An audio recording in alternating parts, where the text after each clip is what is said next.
એટલું લખી રાખજો, જો ભારતીય જનતા પાર્ટીના હાઈકમાન્ડે ધાર્યું એવું પરિણામ નહીં આવે તો જબરી ગાજ ગરજવાની પડવાની. રાજકોટનો એવો વિસ્તાર, જંગલેશ્વર વિસ્તાર, જ્યાં હમણાં બુલડોઝર ફર્યું હતું ને કેટલાય જે ગેરકાનૂની મકાનો તોડી પાડવામાં આવ્યા હતા, એ કોંગ્રેસનો ગઢ ગણાય. ત્યાં ઉલ્લી લોકોએ 70% જેવું મતદાન થયું. ગઈકાલે સ્થાનિક સ્વરાજ્યની ચૂંટણીનું મતદાન પૂર્ણ થયું અને ક્યાંક ને ક્યાંક એવા આંકડા મતદાનના સામે આવી રહ્યા છે કે તાલુકા પંચાયત હોય કે જિલ્લા પંચાયત હોય, જેમાં ક્યાંક નિરાશાજનક માહોલ જોવા મળી રહ્યો હોય. ગઈ વખત કરતા જે મતદાન જે છે તેમાં ઘટાડો થયો હોય તે રીતના આંકડા સામે આવી રહ્યા છે અને આવતીકાલે પરિણામ પણ આવી જશે કે ખરેખર સ્થાનિક સ્વરાજ્યની ચૂંટણીમાં કઈ પાર્ટીનો દબદબો જોવા મળવાનો છે. અને તે જ અંગે વાત કરીશું આપણા જે વરિષ્ઠ પત્રકાર જગદીશભાઈ મહેતા છે તેમની પાસેથી. જી જગદીશભાઈ, સ્વાગત છે આપનું ક્રાંતિવાદમાં. જી નમસ્કાર બેન. જી જગદીશભાઈ, શું લાગી રહ્યું છે આવતીકાલે પરિણામ કેવું આવશે? બેન જુઓ, મતદાન તો થોડુંક નબળું થયું છે, પણ બપોર પછી બધું કવર કરી લેવામાં આવ્યું. સવારથી બપોર સુધીમાં તો ભયંકર નુકસાનદાયી વાત હતી કે 30% જેવું સરેરાશ મનપાની મહાનગરપાલિકામાં 30% જેવું મતદાન નતું થયું સવારના 7 થી બપોરના 2-3 વાગ્યા સુધી. પછી સાંજના ફેસમાં બધી પાર્ટીઓએ પોતાનું તમામ પ્રકારના જે કહેવાય મહેનત કરી લીધી અને થોડુંક સરભર કર્યું. તેમ છતાં ઓછું તો રહી જ ગયું છે, એમાં કોઈ સંશય નથી. ગયા વખતે એટલે કે 2021માં જે 6 મનપાની ચૂંટણી થઈ હતી એમાં સૌથી એટલે આમ 46.8% જેવું મતદાન થયું હતું, સરેરાશ કહું છું. પણ રાજકોટમાં 50.2 અને રાજકોટમાં 50.52%, 72% જેવું મતદાન થયું હતું. પણ પછી મેં કીધું બપોર સુધી બધે નિરાશાજનક વાત હતી. પણ બપોર પછી તમામ ભારતીય જનતા પાર્ટીના તમામ લોકોએ કામે વળગ્યા અને મેસેજ, જેમ આપણે ચર્ચા કરીએ એમ એને પણ મેસેજ કન્વે થતા જ હોય કે ભાઈ મતદાન ઓછું થઈ રહ્યું છે તો બહુ નુકસાનદાયી સાબિત થાય એમ છે. એટલે ઉપરથી જે કહેવામાં આવ્યું હોય તે પણ તમામ પાર્ટીએ, ભારતીય જનતા પાર્ટી, કોંગ્રેસ અને આમ આદમી પાર્ટી, એ ત્રણેય એડી ચોટીનું જોર લગાડ્યું અને સરેરાશ જે છે એ અંતે પહોંચાડી. તમારી જાણ કરતા સરેરાશ 58% જેવું મતદાન થયું છે મનપામાં. એમાં મનપામાં તમારી જાણ કરતા એટલે સરેરાશ 58%, પણ એમાં મનપામાં 49%, જિલ્લા પંચાયતમાં 60%, તાલુકા પંચાયતમાં 61% અને નગરપાલિકામાં 58%, એટલે માથે સમથિંગ એવું મતદાન અંતે થયું. તો બપોર પછી થોડું કવર કરી લેવામાં આવ્યું તમામ પાર્ટીઓ તરફથી.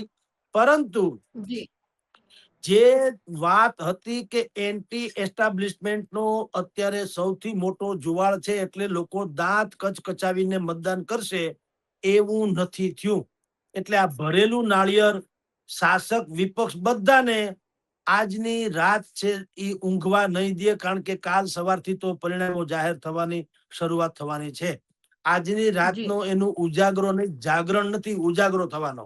જાગરણ તો સારા હોય તો જાગરણની વાત આવે, આ તો ઉજાગરો થશે, કારણ કે ઉચાટ પરાકાષ્ઠા એ છે.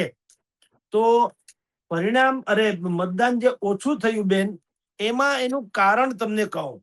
જુઓ, આમ આદમી પાર્ટીનો આપણે બહુ વાંક ન કાઢીએ, કારણ કે એમ તો 50% જેટલા તો ઉમેદવાર જ નથી મળ્યા. 9,660 માંથી 5,000 સમથિંગ, 5,700 ની માથે કઈ કહી શકાય એટલા જેને ઉમેદવારો મળ્યા હતા. એટલે પેલા તો 50% જેવા ઉમેદવાર નથી મળ્યા. કોંગ્રેસને ઉમેદવારો મળ્યા, નવા ફેરવી તોડ્યા, પણ એની જે જૂથવાદ વાળી વાતો છે ને એ બધું હતું, એમાંથી થોડીક આગળ આવીને એને આ વખતે થોડીક મહેનત કરી. અને બીજું, એન્ટી એસ્ટાબ્લિશમેન્ટના મતો જે સ્વાભાવિક રીતે આમ આદમીને જવાના હતા, પણ આમ આદમી તૂટી ફૂટી ગઈ, એમાં થોડુંક નબળું થયું, એટલે એ બધા પાછા કોંગ્રેસને મળવાના. એટલે એ કોંગ્રેસની વાત છે. પણ ભારતીય જનતા પાર્ટી જે 24/7 ચૂંટણીના મૂડમાં હોવાનું પોતાનો દાવો કરે છે અને મેકેનિઝમ બૂથ લેવલથી માંડી પેજ પ્રમુખથી બૂથ લેવલ સુધીના જે એની બધી વ્યવસ્થાઓ છે સંગઠનની, એમાં ગઈકાલે મોટા એટલે કે જે લોકો પડતા મુકાયા અથવા તો જેના સ્થાને નવોદિતો જૈનજીને ઉતારવામાં આવ્યા, તો એ જે સિનિયર હતા જેની ભૂમિકા શું હતી, નવોદિતોને પ્રમોટ કરવાની, કે ભાઈ મારી જગ્યાએ અત્યારે ફલાણા ભાઈને ટિકિટ મળી છે, પણ એ હું જ છું એમ માની લ્યો, અથવા તો આપણી જ પાર્ટીનો છે, નવી પેઢી તૈયાર થવી જોઈએ, વગેરે વગેરે કરી અને જે પ્રચારમાં ધ્યાન આપવું છે એ નહોતું આપ્યું બપોર સુધી. સાંજના ભાગે પછી રિકવર થયું અને એવરેજ થોડીક પકડી લીધી, પરંતુ SIR એમાં જે બધાના નામો નીકળી ગયા અનેક લોકોના, મિક્ષુબેન આપને ખબર હશે, મારા સહિતની વાત કરું છું, હું મતદાન કરવા ગયો તો મારું નામ એ નતું, એવા કેટલાય લોકોના નામ નીકળી ગયા. હવે ઈ તમે જાણો છો, નીકળી ગયા હોય એના શું પડઘા પડશે, અને પછીથી જે મતદાનની ટકાવારી થઈ છે અત્યારે એવરેજ, તો એમાં અમુક વિસ્તારો જે એન્ટી એસ્ટાબ્લિશમેન્ટની ચરમસીમા હતી, જેમ કે હું દાખલો આપું, રાજકોટનો એવો વિસ્તાર, જંગલેશ્વર વિસ્તાર, જ્યાં હમણાં બુલડોઝર ફર્યું હતું ને કેટલાય જે ગેરકાનૂની મકાનો તોડી પાડવામાં આવ્યા હતા, એ કોંગ્રેસનો ગઢ ગણાય, ત્યાં ઉરળી ઉરળી લોકોએ 70% જેવું મતદાન થયું. અને જે ભાજપનો 4 અને 1 નંબરનો વોર્ડ જે ભાજપના ગણાય, ત્યાં ઓછું મતદાન થયું. એટલે આમ તમારી જાણ ખાતર ભરેલા નાળિયેર જેવી સ્થિતિ છે, આવતીકાલે ખબર પડે. જી જગદીશભાઈ, મોટો પ્રશ્ન અહીંયા એ છે કે ભારતીય જનતા પાર્ટી છેલ્લા 30 વર્ષથી અહીંયા ગુજરાતમાં છે, સત્તા જમાવીને બેઠી છે, તો ખરેખર પહેલું તો મતદાન વધારે થવું જોઈએ. એટલે શું સ્થાનિક કક્ષાએ ભારતીય જનતા પાર્ટીએ એ કામ નથી કર્યું, એના પાછળનું એ મુખ્ય કારણ છે ઓછું મતદાન થવાનું? હા, બાનું બેન, મિક્ષુબેન, લોકો બાનું કાઢે છે તાપનું, 42-43 ડિગ્રી જે તાપમાન હતું એ તાપનું બાનું કાઢે છે, પણ રિયલ બાનું તાપનું નથી, આંતરિક સંતાપનું છે. અંદરો અંદર જે ડખો છે ભારતીય જનતા પાર્ટીમાં, કે નવોદિતોને ટિકિટ આપી, 70% જેવા નવા ચહેરાને ટિકિટ આપી છે. 20 થી 30% લોકો જ રિપીટ થયા છે. જે રિપીટ થયા હતા એને જનતાના રોષનો સામનો કરવો પડ્યો. એને સોસાયટીઓમાંથી પ્રચાર કરતા અટકાવવાના દ્રશ્યો ટીવી થી માંડીને બધી જગ્યાએ આપણે જોયા.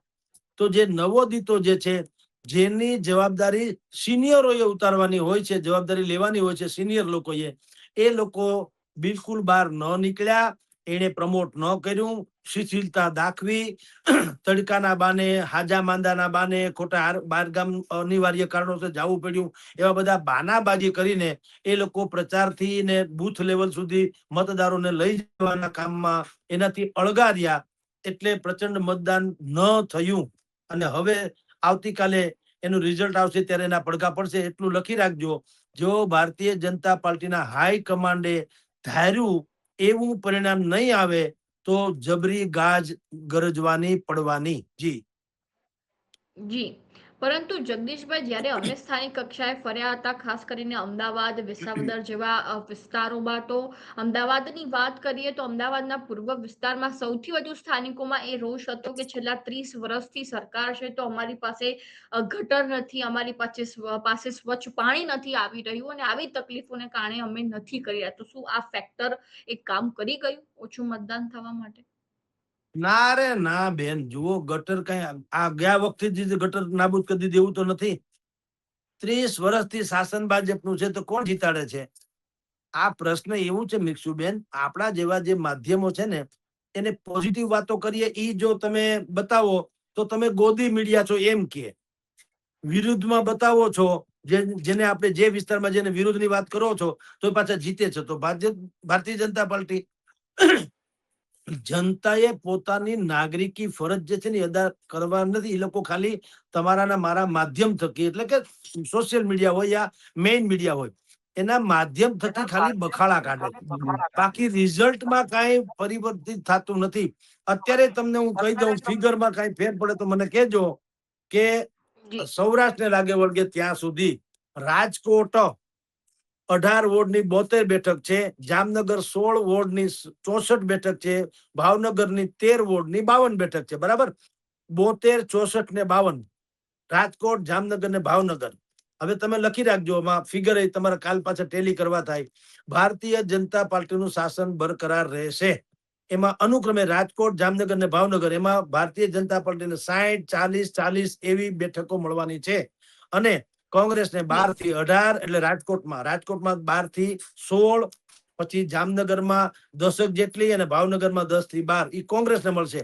આમ આદમીને ખાલી રાજકોટમાં 5 થી 7 અને જામનગરમાં 3 થી 4, ભાવનગરમાં એકે નહીં. એટલે આવી રીતે ભારતીય જનતા પાર્ટી 3 સૌરાષ્ટ્રની મહાનગરપાલિકાની મેં વાત કરી, એ ત્રણેયમાં શાસન જાળવી રાખશે, પણ એને 10, 12, 15 બેઠકનો ખાલીપો સર્જાય એવી સંભાવના અત્યારે વર્તાઈ રહી છે. ઈ પણ ભયંકર ગણાય, કારણ કે કોરોના કાળમાં પણ રાજકોટમાં 72 માંથી 68 બેઠક ઉપર ભારતીય જનતા પાર્ટી જીતી હતી. કેવળ 4 બેઠક જ કોંગ્રેસને ગઈ હતી. આ વખતે જો 12 જાય, કોંગ્રેસ અને આમ આદમી બે ભેગી થઈને જેટલી જાય એટલી 12 જાય, તો પણ કોરોના કાળ કરતા પણ 3 ગણો આક્રોશ છે એવું સાબિત થશે. એટલે સરકારમાં આ જે પરિણામ છે ને, એ પરિણામ પછીની બીજી ગાથા ઓર વધવાની, લખી રાખજો. આનો જશ્ન મનાવવા કરતા પણ આનું પોસ્ટમોર્ટમ કરવું પડે એમ છે. વિજયનું પણ તમામ લોકોએ, શાસક પક્ષે એમ પોસ્ટમોર્ટમ કરવું પડે એમ છે કે બધી જ સારી આપણી વ્યવસ્થા, સારું સંગઠન, સરકારમાં 30 વર્ષનો અનુભવ, તળિયાથી નળિયા સુધીની આપણી સરકાર, વિકાસની વાતો અને બધું હોવા છતાં આપણને કેમ ઓછી બેઠકો આપણી કેમ ઓછી થઈ. અને શાસક પક્ષ પછી વિપક્ષે એવી રીતે નક્કી કરવું પડશે કે આટલો મોટો આક્રોશ હોવા છતાં આપણે એનો લાભ કેમ લઈ ન શક્યા, શું ખામી છે. આમ બંને લોકોએ પણ, શાસક અને વિપક્ષ બેયે, પહેલી વખત એવું બનશે કે વિજયનું પણ પોસ્ટમોર્ટમ કરવું પડશે. પરાજયનું તો કરતા હતા લોકો, આ વિજયનું પોસ્ટમોર્ટમ કરવું પડશે. જી મિક્ષુબેન.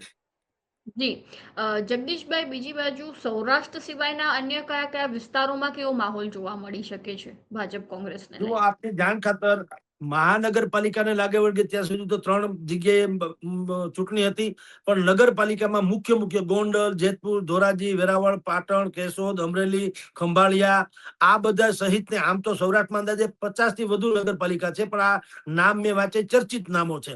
તો એ બધામાં તમારી જાણ જી ખાતર, ગામડામાં વિપક્ષ એટલે કોંગ્રેસ અને આમ આદમી ઈ જરાક વધુ કાઠું કાઢશે.